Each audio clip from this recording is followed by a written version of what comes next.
Jornal da Capital. Capital Entrevista. São 8h01 em Cuiabá. Eu recebo agora aqui nos estúdios da Capital FM o presidente eleito do Tribunal de Contas de Mato Grosso, Guilherme Maluf. Guilherme Maluf tem 9 meses no Tribunal de Contas, 8 meses no Tribunal de Contas e agora se elege presidente da instituição. E de uma posse, assim, com alguns fazendo cara feia, a habilidade política acabou prevalecendo e o Guilherme Maluf foi eleito por unanimidade. Como é que se construiu essa unanimidade dentro do Tribunal de Contas em tão pouco tempo? Bom dia, presidente, um prazer tê-lo conosco. Bom dia, Antero, bom dia, ouvintes da Rádio Capital. Bom, Antero, a minha origem é política, então já tenho 4 mandatos de deputado, 1 mandato de vereador, estou meio que acostumado aí nas adversidades, né? Então, apesar de ser o mais jovem lá do tribunal, e existe realmente uma previsão regimental para o mais novo ser o próximo presidente, porque o mais antigo seria o Campos Neto. Hoje só temos 2 titulares, onde só o titular pode ocupar o cargo de presidente, mas foi com muita conversa, muito diálogo, junto aos conselheiros interinos, junto aos próprios, alguns membros do tribunal, e nós conseguimos aí essa escolha, onde houve aí todos os votos foram para nossa chapa, onde elegeu o Guilherme para presidente, Campos Neto para vice, e o conselheiro Moisés para a corregedoria do tribunal. Que são os 3 cargos eleitos, né? Exatamente. Os outros são conselheiros que ficam lá distribuídos, né? Mas eu vi uma declaração do senhor de que uma das prioridades era sem tomar partido de A, sem tomar partido de B, sem falar a favor de A, sem falar a favor de B, ou contra A ou contra B, que o senhor ia visitar o Superior Tribunal de Justiça para pedir, assim, uma celeridade na decisão, que não é nem celeridade, né, presidente? Porque tem 2 anos e pouco já essa decisão do afastamento dos conselheiros, né? E precisa decidir, né? É verdade, os conselheiros já estão afastados aí há mais de 2 anos, onde não foi oferecida nenhuma denúncia, e digo realmente que há não é mau funcionamento, mas o tribunal poderia ter um rendimento maior com a presença desses conselheiros que construíram uma história, conselheiros que desenvolveram alguns programas que historicamente deram certo no tribunal, e o afastamento desses conselheiros deixa o tribunal quase que num estado de suspensão, aguardando para voltar a criar alguns novos programas, ou aguardando para ter algumas definições. Então eu vejo que há sim um prejuízo para o Tribunal de Contas de Mato Grosso, a permanência desses conselheiros afastados, em busca, para acabar exatamente com esse prejuízo, que eu vou atrás de... Porque se tivesse uma denúncia, se tivesse uma decisão, não, isso aqui está afastado por isso, por aquilo, está tudo bem, né? Mas depois de 2 anos não tem denúncia. E até eu digo que eu não estou aqui para absolver ninguém, mas nós precisamos ter alguma solução. Nem que for... existe, por exemplo, me parece que existe conselheiros que têm vontade de aposentar, essa cadeira está sendo preenchida por outros conselheiros, titulares. Oficiais titulares. Exatamente. Né? Então, nós precisamos resolver essas questões no tribunal. Tá. E, assim, quais os projetos que você tem para o Tribunal de Contas? Porque eu também vi declarações suas de que você quer uma atuação do tribunal preventiva, orientativa, não punindo prefeitos, câmaras municipais, mas orientando antes. Aí, se insistir no erro, aí depois vem a punição. O tribunal ele tem uma imagem muito forte junto aos municípios de Mato Grosso de ser um tribunal punitivo, de um tribunal que tem uma indústria de multa atrás dele. Até já existe um projeto na Assembleia para acabar com o fundo das multas do tribunal. Depois podemos até discutir essa questão. Mas a minha ideia é exatamente essa: criar auditorias preventivas, buscar formas de atuação, de capacitação dos controladores internos, que são, vamos dizer assim, a ponta do tribunal, junto aos municípios, e nos aproximarmos desses municípios. A maioria deles comete essas irregularidades por absoluta falta de conhecimento de gestão. E isso pode ser evitado com capacitação, trazendo o prefeito. Por exemplo, nós vamos ter eleições municipais. Você tem um hiato entre a eleição municipal e a posse dos prefeitos. Eu já tenho na minha programação, Antero, uma capacitação para os vereadores e prefeitos eleitos, mesmo antes de entrarem, de tomarem posse. Para os futuros? Para os futuros dirigentes dos municípios. Então, isso já vai ser uma ação diferenciada do Tribunal de Contas, atuando antes que eles possam cometer os erros. E essa atuação vai ser... Vai ser no mês... Vai ser depois da eleição? Exatamente. E antes da posse? E antes da posse. Nós já vamos criar essa programação de capacitação para prefeitos e câmaras e os vereadores eleitos. Isso é muito importante, porque muita gente assume a Câmara Municipal sem saber o que fazer, né? Sem saber, desconhecendo o que é um orçamento, o que é uma LDO, o que é uma LOA, que é uma função básica da Câmara, fiscalizar o orçamento das prefeituras, né? Então, já vai ser uma ação que nós vamos realizar junto aos municípios. Com isso, nós vamos nos aproximar dos municípios e não ter aquele papel só de padrasto, de querer punir os fatos errados. Tá. O senhor vai subir em janeiro. 1º de janeiro começa o meu biênio. Tá. O senhor vai subir dia 1º de janeiro, nós vamos ter eleição em outubro, e nesse período de janeiro até junho, vai ser dada alguma orientação a prefeitos? Por exemplo, os prefeitos que são candidatos à reeleição precisam de uma orientação.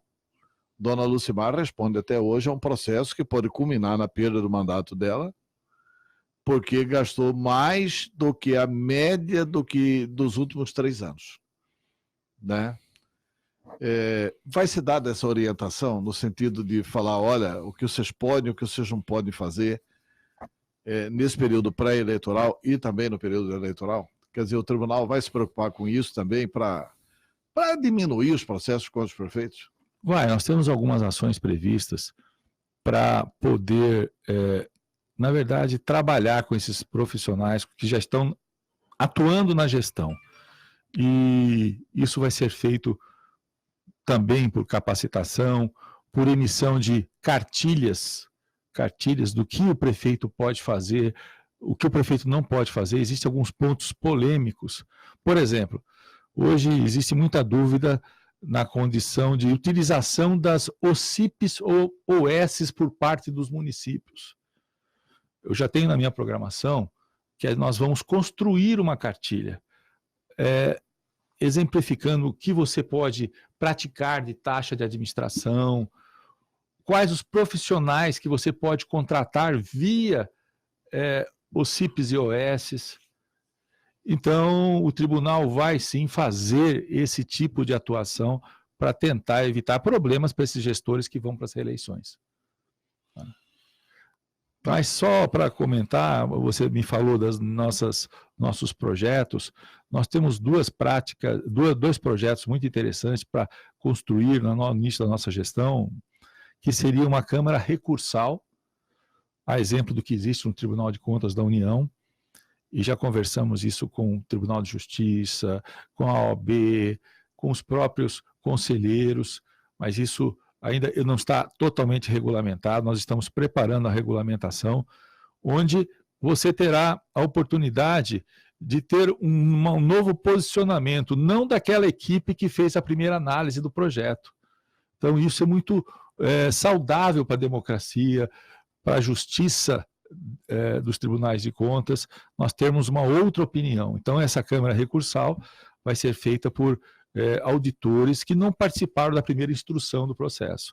Além desse projeto, teremos também mesas técnicas que nós queremos construir para poder evitar ou diminuir o número dessas cautelares, dessas liminares que o tribunal vem se pronunciando, e isso acaba prejudicando alguns municípios que interrompem os seus programas, os seus projetos, né, de uma forma abrupta. Então, nós vamos levar algumas situações polêmicas de impacto social para as câmaras técnicas ou câmaras de conciliação, para que a gente possa resolver essas questões. Tá, e isso o senhor assumindo vai tentar colocar em prática mais ou menos imediatamente. Exatamente. Não estou inventando nada, isso já existe, essas câmaras técnicas já existem no Tribunal de Contas de São Paulo, a Câmara Recursal já existe no Tribunal de Contas da União. Então eu vou aproveitar essas experiências positivas e trazer para o nosso tribunal. Tá. O tribunal também precisa de um bom relacionamento com os outros poderes. Com o Poder Legislativo, você oriundo de lá, foi presidente, foi secretário da Assembleia, é evidente que você mantém uma boa relação com o Poder Legislativo. Mas e como anda essa relação com o Executivo e também com o Poder Judiciário? O Tribunal de Contas acabou se afastando um pouco dos poderes, tanto do Legislativo quanto do Judiciário. Essa dificuldade de relacionamento acabou sendo uma realidade, e eu tenho como uma das missões principais fazer com que isso volte a acontecer, esse estreitamento, essas parcerias. E nós temos já conversados com o Dr. Carlos, que é o presidente do TJ, e o Botelho, presidente da Assembleia, e vamos visitar também o Ministério Público. Nós precisamos nos aproximar, porque existem políticas integradas que elas têm que ser decididas em grupo. Então, por exemplo, o Tribunal de Contas de Mato Grosso pode sim ajudar, Antero, como já existe em alguns estados, o Tribunal de Justiça a auditar contas de campanha. Já existe um programa que o Toffoli lançou, onde os tribunais de contas auditam contas de candidatos. Com muito sucesso no Brasil. Não, você fica esperando aí um ano inteiro sua conta ser aprovada, por exemplo, pelo TRE, e nós temos auditores que podem sim colaborar.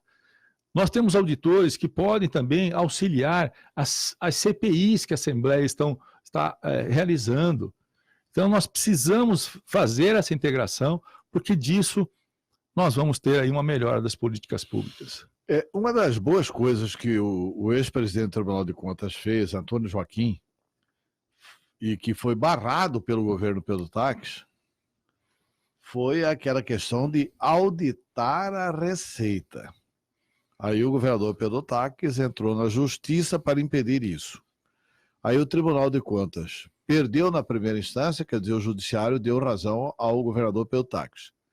Aí recorreu para o Tribunal de Justiça. O Tribunal de Contas ganhou no Tribunal de Justiça.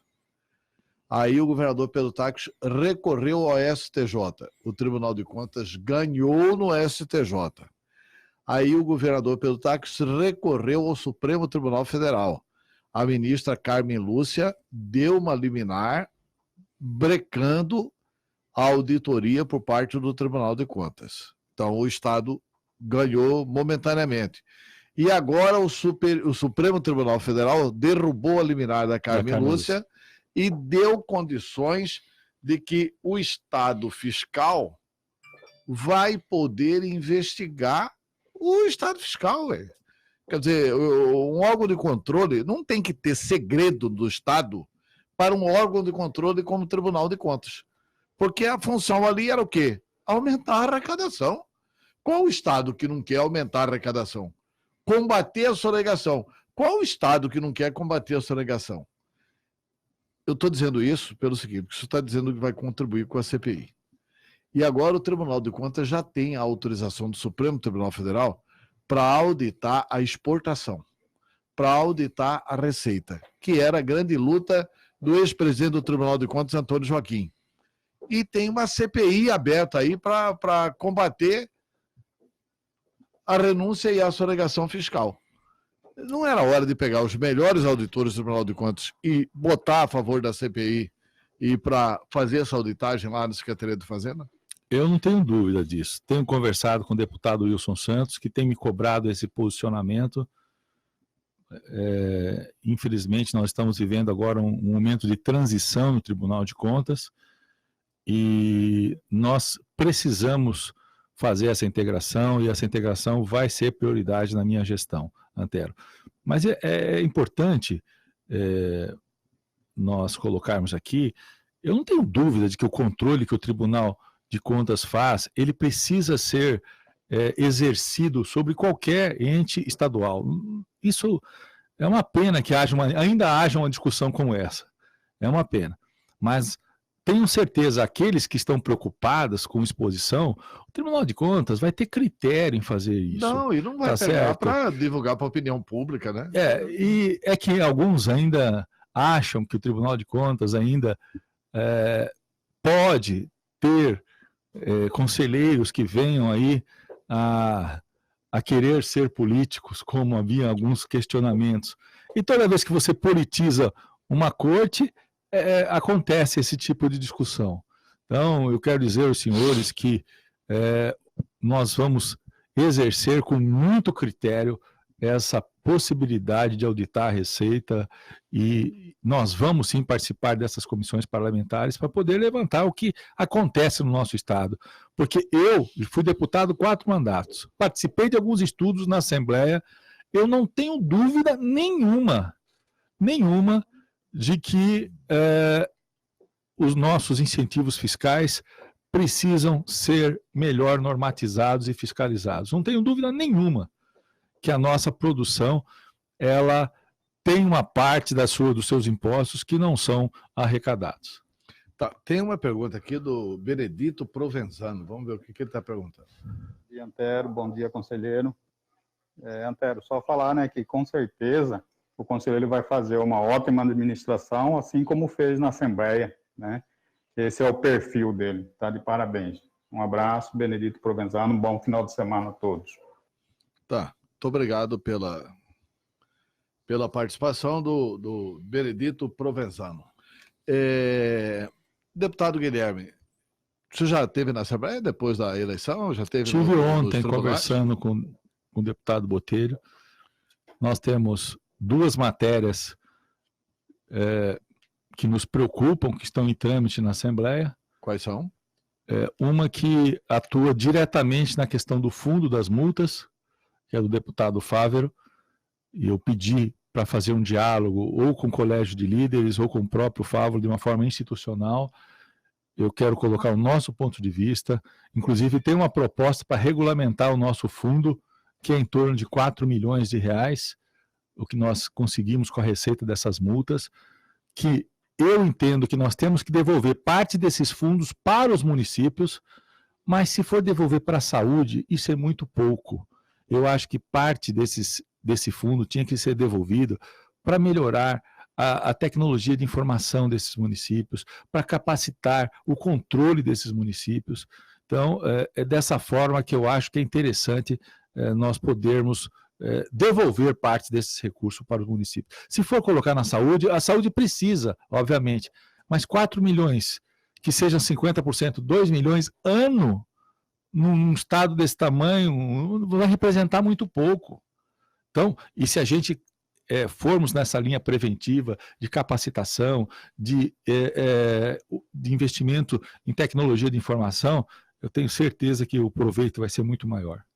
Tá, e o outro projeto qual que é? O outro projeto é a capacidade da Assembleia poder interferir diretamente nas decisões do tribunal. O que é um absurdo, né? O tribunal é órgão auxiliar. Do meu ponto de vista, se isso acontecer, isso vai ser, até a nível de Brasília, vai ser levado a um questionamento de uma ação de inconstitucionalidade. Isso acho que não vai prevalecer. Então, Mas isso já passou na Comissão de Constituição e Justiça da Assembleia? Passou. Na Comissão de Constituição e Justiça da Assembleia passou? Passou. Então, mas o deputado Botelho foi muito consciente, o presidente, e vai trazer para uma discussão com essa nova mesa diretora do Tribunal de Contas, e nós esperamos trazer a nossa defesa para que a gente entre nessa harmonia com a Assembleia. Temos outros pontos, como as questões da LDO, projetos, inclusive, de verba indenizatória do Tribunal de Contas, que ainda não houve uma regulamentação por legislação. Então, tem muita coisa a ser debatida e discutida com a Assembleia. Mas isso aí, tudo bem, pega mal para a Assembleia, se a Assembleia aprovar um negócio desse, porque ninguém é obrigado a cumprir lei absurda, né? Esse é o tipo da lei que, aliás, tem a obrigação de não cumprir, porque as pessoas confundem. O Tribunal de Contas é um órgão, eu preciso explicar isso, porque está na Constituição que é um órgão auxiliar do Poder Legislativo. É auxiliar no controle, mas não é auxiliar no que se refere à subordinação. O Tribunal de Contas não é subordinado ao Poder Legislativo. O Tribunal de Contas pode rejeitar a conta da Assembleia, inclusive, se for o caso. Tem aqui, bom dia, conselheiro Guilherme, tenho certeza na tua honestidade, pois te acompanho desde quando você foi vereador até agora deputado estadual, sempre com portas abertas para nós, líderes comunitários. É Valdinete. Tá. Isso é do seu tempo de deputado ainda, né? Isso ainda é herança de deputado. Tem chance do presidente Guilherme Maluf voltar para a política? Nenhuma. Me sinto plenamente realizado na política, ocupei os cargos que quis, secretário do município de Cuiabá, de saúde, exerci uma semana o cargo de governador quando o Táxi se afastou para ir ali para a Bolívia, presidente da Assembleia, primeiro secretário. Então, fui realmente para construir um novo momento da minha vida no tribunal e vou me aplicar para isso, Antero. Tá certo. Presidente eleito Guilherme Maluf, sucesso à frente do Tribunal de Contas. Muito obrigado pela entrevista. O microfone da Capital FM à sua disposição para você falar algum projeto que eu não tenha lhe perguntado. Obrigado. Nós precisamos aproximar o Tribunal de Contas, como essa nossa líder comunitária, nossa amiga Valdinete falou, eles podem contribuir com o controle à medida que eles estão nos bairros, observando as obras. Então, o tribunal tem essa intenção de se aproximar dos líderes comunitários, porque eles são a primeira barreira, vamos dizer assim, eles que sentem a obra, eles que vivem onde essas obras são realizadas. Então, nós precisamos nos aproximar da população de uma forma geral, e é esse tipo de tribunal que eu quero construir nesse biênio. Um tribunal mais presente na sociedade, um tribunal mais cidadão do que apenas um tribunal de auditoria atrás de um computador, levantando sobrepreço. Lógico que isso é importante também, mas nós precisamos ir onde o cidadão mora, Antero. Precisamos entregar mais para a sociedade, sob pena de ter esses questionamentos que podem ter, sim. Será que vale a pena ter o Tribunal de Contas?